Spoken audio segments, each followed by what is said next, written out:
at si Paolo magiging sikat na chef. Di ba magandang makita mo silang lumaki? Ang kinabukasan nila, nagsisimula sa araw-araw mong pag-iingat. Magsuot ng helmet.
Narito na ang mga nagbabagang balita.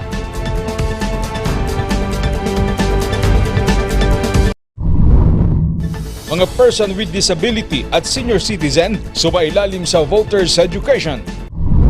Rollout ng Pantawid Pasada Cars pinabibilis. Presyo ng ilang pasalubong items sa Baguio City pagsak presyo. Simbahan sa Baguio City nasunog. La Trinidad Benguet, may hardin na swak sa mga nalulungkot at pagod. At likha ng isang estudyanteng alagad ng sining kinagigiliwan.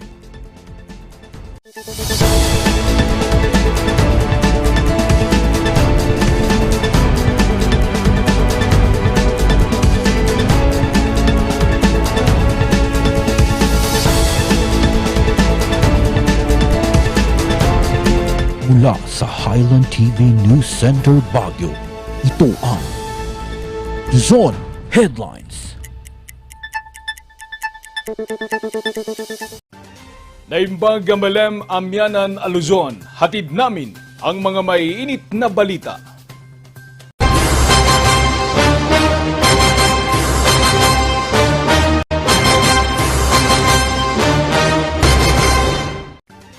Sumailalim sa voters education ng mga persons with disability at mga senior citizen para sa nalalapit na halalan. Magbabalita, Charles Limon.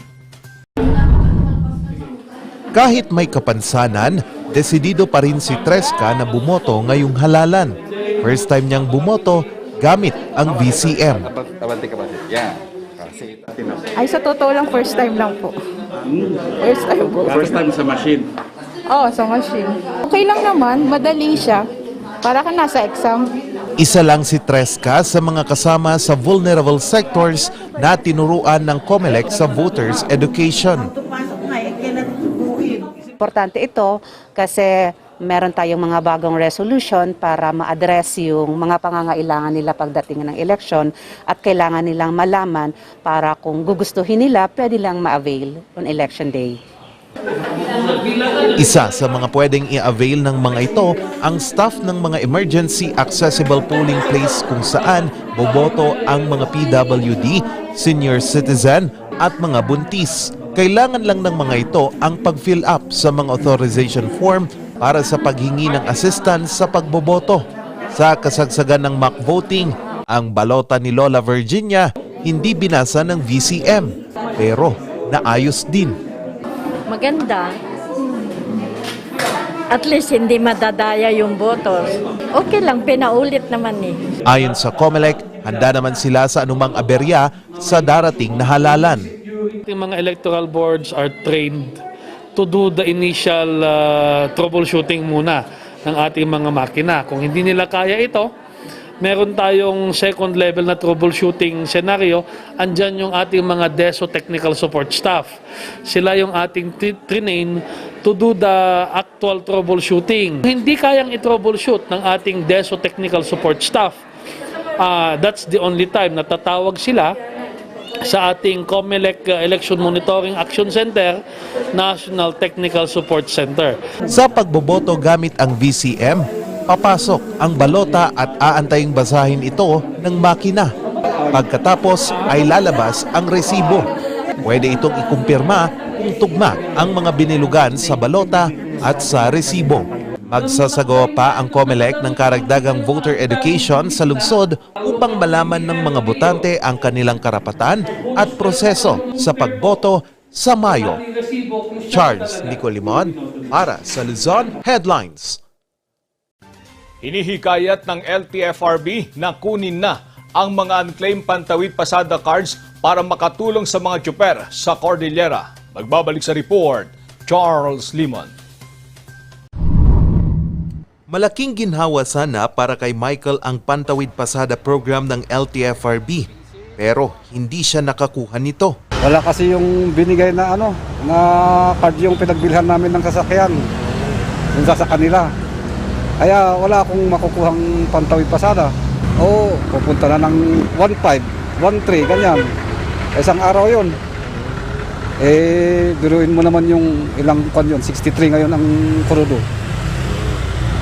Hiling niya, putulin sana ang Pantawid Pasada ng dating may-ari ng jeep para siya naman ang makinabang. Aywan ko lang kung anong gagawin. Baka siguro, pwede naman sigurong sabihin dyan na ipakat up yung card, kukuha na lang ng bago.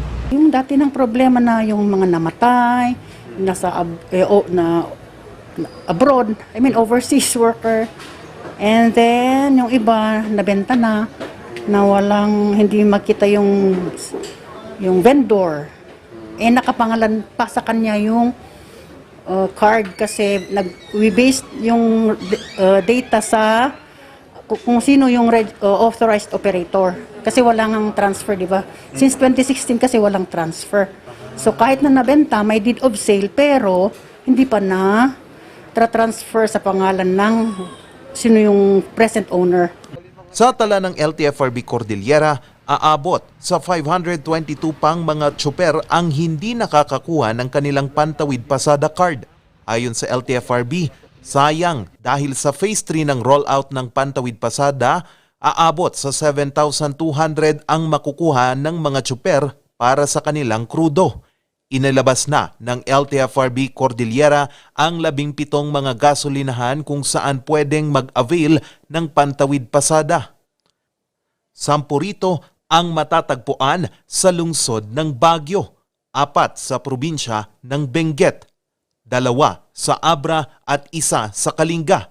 Dagdag pa ng LTFRB, kailangan nang kunin ng mga tsuper ang mga card dahil inihahanda na nila ang panibagong tranche ng Pantawid Pasada. Kasama sa mga makakatanggap sa ika-4 na tranche ang mga iba't ibang pampublikong sasakyan. Magkakaroon siguro ng another card production kasi kasali na yung mga ibang modes, taxi, yung mga school service. Kasi at present kasi PUJ lang, cheap. Sang-ayon naman dito si Albay 2nd District Representative Joey Salceda. Kailangan natin paghandaan to dahil habang nagbubukas ang ekonomiya, di pwede na may maiiwan dahil kahit gano'ng kataas ang langis, talagang lalago po o dadami po ang pagkonsumo natin ng gasolina dahil nga po binuksan na natin ang ekonomiya sa ngayon. Aprobado na sa mababang kapulungan ng Kongreso ang House Bill 10411 na naglalayong maamyendahan o suspendihin ang excise tax na siyang nagpapataas ng presyo ng produktong petrolyo. Pension po, bali ang lalabas po, kung lumampas ng 80, automatically suspended. So yung mga katipid ng tres, yung kerosene, yung sais, yung kerosene 6, yung LPG 3 per liter, tapos diesel 10 pesos, tapos yung gasolina by 6 pesos. Pero pag bumaba siya ng 65, balik sa dati. Pero pag bumaba lalo sa 45, magdadagdag ng 3. So, para makaipon po ng pondo para po sa mga panahon na ganito. Ipinasa na nila ito sa Senado at inaasahang aaprubahan sa lalong madaling panahon. Charles Nicolimon para sa Luzon Headlines. mga sasakyang di kuryente ang nakikitang isang paraan para makatipid lalo na't patuloy ang pagtaas ng presyo ng petrolyo. Ang detalye sa report ni Randy Guzman. Naglalaro na sa 68 hanggang 70 pesos ang presyo ng diesel. 79 pesos hanggang 81 pesos naman ang presyo ng gasolina. Isa ang mga sasakyang dekuryente sa nakikita ng ilan na makatutulong para makatipid. Bagamat naglalaro sa 15,000 hanggang 30,000 ang presyo ng mga electric bike at scooters at 80,000 hanggang 200,000 sa mga electric na motorsiklo, hindi naman mabigat sa bulsa ang gastos sa magagamit nitong kuryente. Yung price hike naman niya sa ganito, sa bike and electric scooter, upon drain, tinest ko sa bahay namin, pati yung mga ibang nakakausap ko, ang nadadagdag lang is basically pati yung pinakompute ng Manila is like 15 to 20 pesos per full charge. Maaari raw umabot ang paggamit nito sa 2 hanggang 4 na araw bago maubusan ng baterya. Kaya dumadami ang nagkaka-interes dito. Risk ko tumaas. And then the sales, I think we're getting there na medyo may interesado na, may nagpapabook na napupunta sila rito, yung mga test ride for our test unit, meron na rin. So, yun, I've been receiving text hanggang kagabi, hanggang 1 o'clock ng madaling araw. So, pero, alinsunod sa Administrative Order No. 39, Series of 2021 ng Land Transportation Office, lahat ng mga dekuryenteng sasakyang gagamitin sa mga highway ay Ito'y sa kabila ng pangambang tumaas ang presyo ng mga bilihin dahil sa oil price hike. Magbabalita si Ellen Eugenio.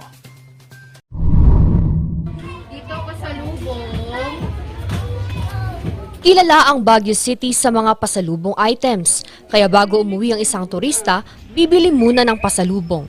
Pangunahing destinasyon ay ang Mines View. Mahal sa Manila to. So, peanut brittle and lengua. It's a good promo because 7 pieces for 100. So for me that's a lot for 100 pesos. I think sulit yung pera mo. Sulit yung bayad mo.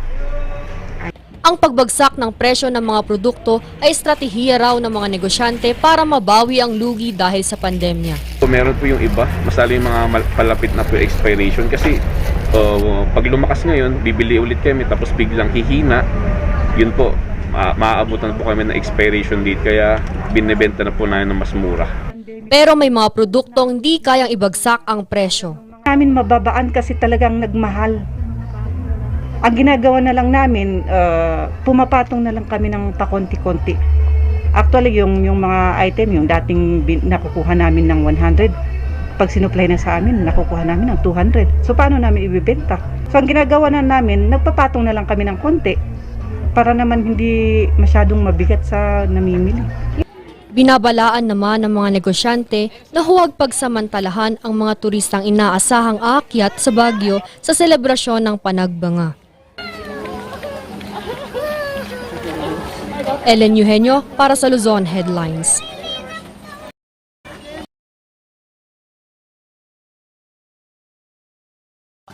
Mula po sa simpleng libangan, nakabuo ang mag-asawa ng hardin na nagmistulang paraiso dahil sa ganda. Naging tourist attraction din ito at ngayon malaki ang ambag sa kanilang barangay. Pasyalan yan sa kwento po ni Randy Guzman.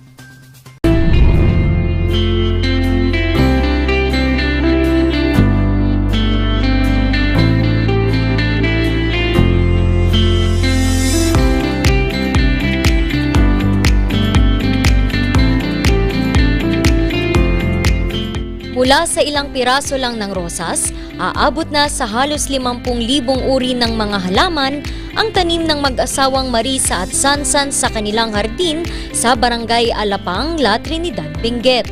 Yung mother ko talaga ang nag-umpisang tanim-tanim ng mga bulaklak. Na-encourage din kami kasi yung yung production niya parang mabilis kumpara sa sa vegetable na namin noon, na tinatanim namin noon. Kaya nag-umpisa din kami mula kay mother. doon kami kumuha ng yung binhi, parang yung mother plant, doon kami kumuha sa kanya. Natuwa ang mag-asawa kaya't ipinagpatuloy nila ang pagpapadami ng bulaklak.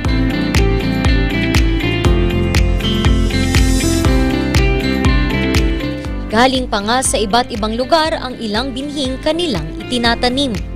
At nang minsang mapasyal sa kanilang taniman ang isang kagawad ng barangay, iminungkahing gawin itong tourist spot. Pag pupunta ka kasi dito sa attraction na ito, you will be healed and you will witness all the varieties of flowers coming from other gardens and other countries as well. Ngayon, kilala na ang kanilang taniman bilang Kenvin's Garden. Para kay Sansan, swak ang lugar na ito para sa mga gusto ng katahimikan. Marami yung mga kwan, pero dito sa Kenvin's Garden, marami kang makikitang iba-ibang klaseng bulaklak. Pwedeng paglibangan ng mga may problema, tapos yung location, maganda siya, tapos tahimik. Mayroon na rin ditong man-made waterfalls, mga upuan at lamesang pwedeng pagmeryendahan, palaruan ng mga bata, exercise at Zumba area, picnic area at maging lugar dasalan. Dagdag pa ang napakagandang tanawin mula sa kanilang view deck. Maaari ring humiram ng mga libro habang nagpapahinga. Sulit na sulit din ang entrance fee dahil may kasama na itong merienda at overflowing na kape. At syempre, maaari kang bumili ng kanilang mga halamang iyong mapupusuan. Of course, very helpful itong garden na ito kasi for us to promote also our barangay as one of the home of potted flowers, not only in the municipality of La Trinidad pero buong Philippines. Bukas ang kanilang sanktuaryo sa lahat ng nais bumisita pero pinapaalala pa rin ang pagsunod sa health and safety protocols.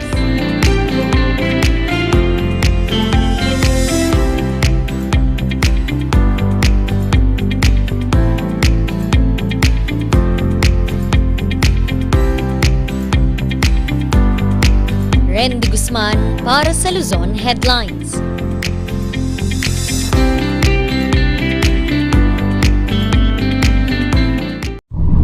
Susunod, simbahan sa Baguio City nasunog. Yan at iba pang balita, abangan.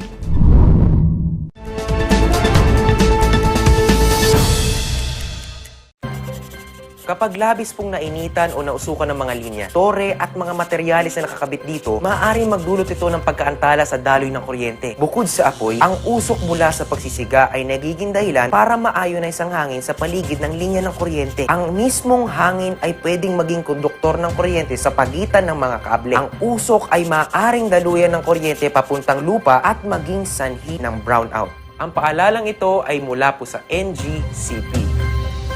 Hello, good morning, TG Home Builders po. TG Home Builders po? Yes po, sir. Sir, paano po umorder online ng mga hardware supplies? Yes po, sir. Madali lang naman pong mag-order through our Facebook page po. Punta lang po kayo sa facebook.com/tghomebuilders at i-message nyo na lang po kami doon at mayroon lang pong sasagot sa inyo. So, meron po tayong indoor, outdoor, tsaka meron din po tayong for kitchen, for bathroom, at mga lightings po.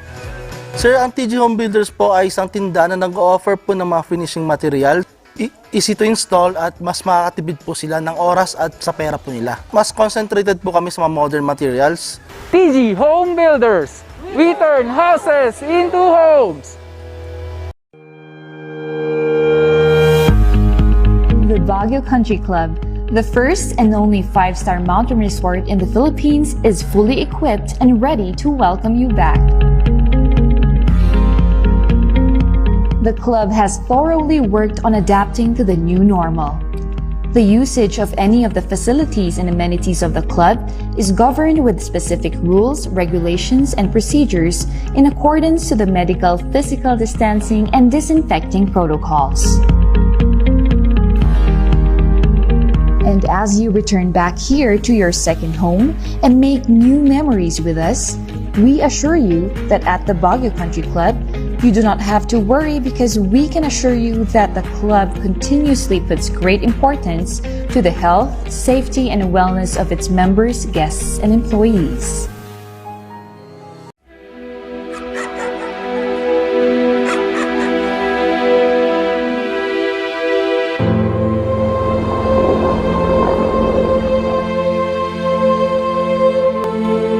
Idol kita, gusto ko maging katulad mo paglaki ko. Ang mga pangarap mo, kayang-kaya nating tuparin dahil lahat na ginagawa natin ay para sa mga kabataang katulad mo.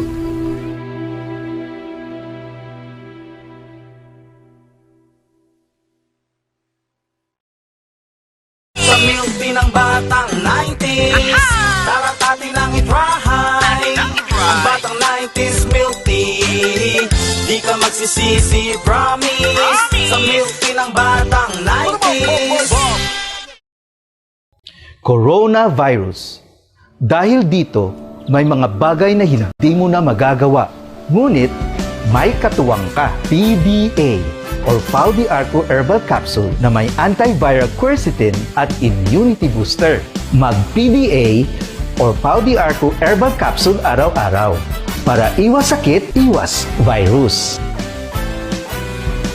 PDA. Proteksyon, depensa, alay sa kalusugan. PDA or Pau de Arco Herbal Capsule is available in all leading drugstores nationwide. Another quality product of Aldrich Corporation.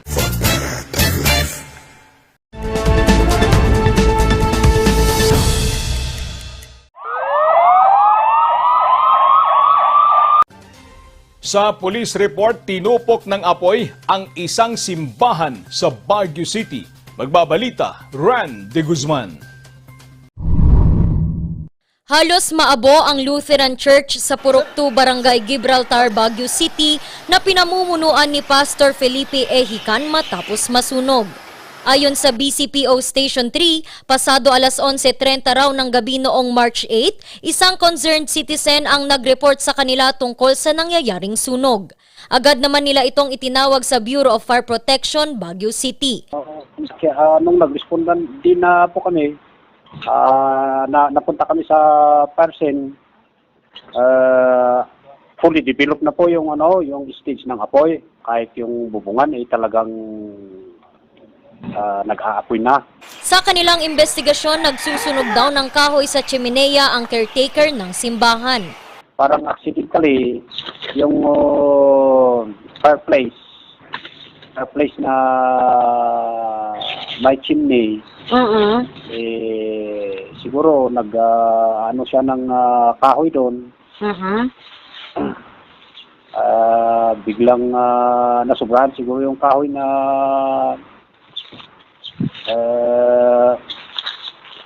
parang inilagay niya, malakas yung apoy. Sobrang nainitan yung chimney. Tumagos yung init sa kahoy. Doon, nakasunog yung kahoy na kumalat. Lumabas at sinubukan pa niyang humingi ng tulong para maapula ang sunog. Yung base sa mga neighboring citizens doon, sumisigaw siya. May naririnig sila na sumisigaw. Pero pagkaraan ng ilang minuto, mayroon ng para silang naririnig na crackling sound. Kaya lumabas sila. Nung nakita nila, ayun, nasusunog na yun. Nadamay din sa sunog ang kanyang sasakyan na nakaparada sa labas ng simbahan. 1:25 na ng madaling araw ng March 9, idineklara ang fire out. Hindi pa matiyak kung magkano ang kabuuang danyo sa insidente pero ipinagpapasalamat nilang walang nasaktan. Sa Facebook post ng Lutheran Church in the Philippines, nagpaabot ng simpatya ang kanilang presidenteng si Reverend Antonio Reyes. Ito na ang panglimang insidente ng sunog sa lungsod mula noong March 1. Ren de Guzman para sa Luzon Headlines.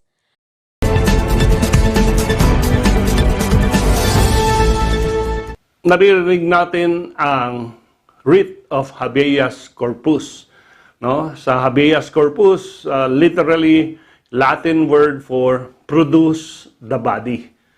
Ang tanong natin can a wife secure a writ of habeas corpus to compel her husband to live with her in her conjugal home? Yan. Ito yung kaso ng Ilusorio versus Ilusorio. Ang Ilusorio ay may-ari ng Baguio Country Club, Potenciano Ilusorio. And for many years, nagkaroon sila ng conjugal marriage with the wife, chairman of the board ng country club, at ang kanyang asawa ay si Erlinda Calao at meron silang mga anak. Si Erlinda ay nakatira sa Antipolo City, and they have 6 children. Nung si Potenciano Elisorio ay medyo tumanda na, nagkaroon ng petition for guardianship over the person and properties of Potenciano. And dahil nga tumatanda na kasi yung health ni Potenciano ay deteriorating. At nagkaroon ng conflict yung nanay as against the anak. So what did Erlinda, the wife of Potenciano, do? Nagpunta siya sa Regional Trial Court at nag-file siya ng petition for habeas corpus upang i-compel yung mga children to bring back si Potenciano sa kanilang bahay sa Antipolo City. So, ano ang doktrina na nilabas ng Korte Suprema dito? One, you cannot compel a person where to live. So, hindi mo pwedeng ibandar, hindi mo pwedeng pilitin ang isang tao kung saan niya gustong tumira. And in connection with the writ of habeas corpus or produce the body, the Supreme Court denied yung petition of writ of habeas corpus because hindi pwedeng i-compel ng asawa na tumira yung kanyang mister doon sa conjugal home, especially if meron na siyang health may illness or hindi na siya makapag-isip na freely and voluntarily without medical attention. So, ayun yung basic rule. And ultimately, yung children ni Potenciano were able to gain custody of the old man Potenciano until he died. So basically, ito lang yung doktrina. One cannot compel a person to come back to the conjugal home and live with an estranged spouse.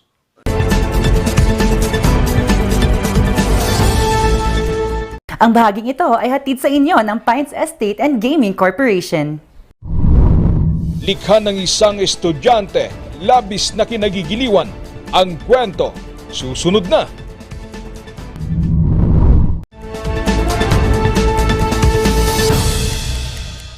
Mazar Music offers a complete line of musical instruments.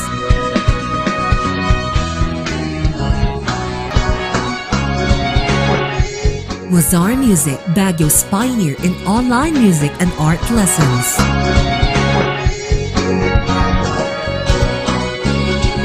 Mazar Music, bringing music closer to your hearts.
So masakit ang ulo sa paulinimen yung haway garantisado.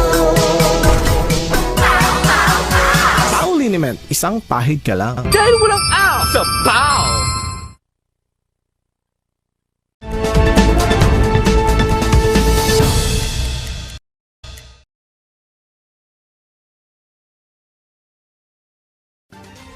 Muling ipinamalas ng estudyante mula sa Difon Quirino ang kanyang husay sa paggawa ng three-dimensional model ng iba't ibang mga bagay. Yan ang kwentong ibibida ni Haris Julio. Ito ang miniature barong-barong na viral sa social media noong nakaraang taon. Gawa ito ng fine arts student sa University of the Philippines Baguio at tubong Difun Quirino na si Mac Daryl Malto. Ngayon naman, agaw pansin muli ang kanyang obra ng miniature bahay na bato. Commission po siya. Bali, pinagawa lang po sa akin. And habang ginagawa ko po siya, parang naging inspiration ko na rin yung kung ano nga ba yung bahay na bato. Kasi kabasa po muna ako kung ano nga ba yung background or kung ano nga ba yung mga parte ng isang bahay na bato.